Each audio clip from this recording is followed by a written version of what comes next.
Ohio के बाहरी इलाके में एक छोटा सा कस्बा था। मेरी मौसी हाल ही में एक पुराने किराए के घर में शिफ्ट हुई थी। एक शांत मोहल्ला था जिसका नाम था मैपल हॉलो। स्थानीय लोग कहते थे कि वह इलाका भूतिया है। एक पुराने सूखे कुएं के बारे में कहा जाता था कि वहां कोई रात के बाद नहीं जाता। अफवाह थी कि कई दशक पहले एक औरत ने उस कुएं में कूदकर जान दे दी थी और उसका शव कभी नहीं मिला। मेरे मामा शहर के एक छोटे से मूवी थिएटर में रात की शिफ्ट में काम करते थे। लोग कहते थे कि उनमें कुछ महसूस करने की ताकत थी। शायद वही ताकत उस रात उन्हें और हमें बचा गई। एक शाम मौसी के दो भतीजे आपस में झगड़ पड़े और गुस्से में घर से बाहर निकल गए। वो उस पुराने कुएं के पास जा पहुंचे जहां टिमटिमाती स्ट्रीट लाइट के नीचे बैठकर बातें कर रहे थे। तभी उन्हें कुछ सुनाई दिया, एक हल्की दूर से आती रोने की आवाज। पहले तो उन्होंने नजरअंदाज किया, मगर वो आवाज धीरे धीरे पास आती गई और तेज तीखी होती गई। तब उन्होंने देखा रोशनी के किनारे पर एक छोटा लड़का खड़ा था। वो 6 साल से ज्यादा का नहीं लगता था। नंगे पांव, गंदा, कांपता हुआ। क्या आप मुझे मेरी दादी के घर ले चलेंगे? उसने सिसकते हुए कहा। उसे देखकर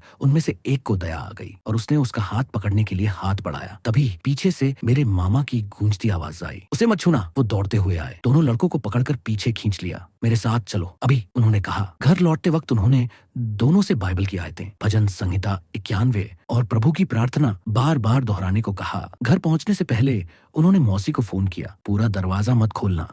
उन्होंने कहा, बस थोड़ा सा खोलना जब हम पहुंचे और फिर तुरंत बंद कर देना। वो घर के अंदर पहुंचे, दरवाजा बंद हुआ, सन्नाटा छा गया। फिर दरवाजे पर दस्तक हुई, पहले धीरे, फिर जोर से और जोर से। कृपया, बच्चे की आवाज आई। मुझे अंदर आने दो, मैं बस घर जाना चाहता हूँ। दस्तक हिंसक हो गई और आवाज बदल गई। वो गहरी टेढ़ी मेढ़ी हो गई। तुम मुझे नहीं रोक सकते। पूरी रात वो आवाज हंसती रही, रोती रही, चीखती रही और ठीक भोर से पहले अचानक शांत हो गई। सुबह मेरे मामा ने धीमी आवाज में कहा, वो कोई बच्चा नहीं था, वो स्किन वॉकर था, कुछ बहुत पुराना, कुछ ऐसा जो रात में अकेले शिकार करता है। उसी दिन दोपहर में पड़ोस का एक आदमी कांपते हुए घर आया। उसने कहा कि उसने पिछली रात उसी बच्चे को देखा था। मैं उसे लिफ्ट दे रहा था, उसने बताया। लेकिन जैसे ही मैंने रियर व्यू मिरर में देखा, उसका मुंह एक कान से दूसरे कान तक फैल गया था और उसकी आंखें बिल्कुल काली थीं। उसके बाद मैपल हॉलो में किसी ने भी उस कुएं के पास कभी कदम नहीं रखा।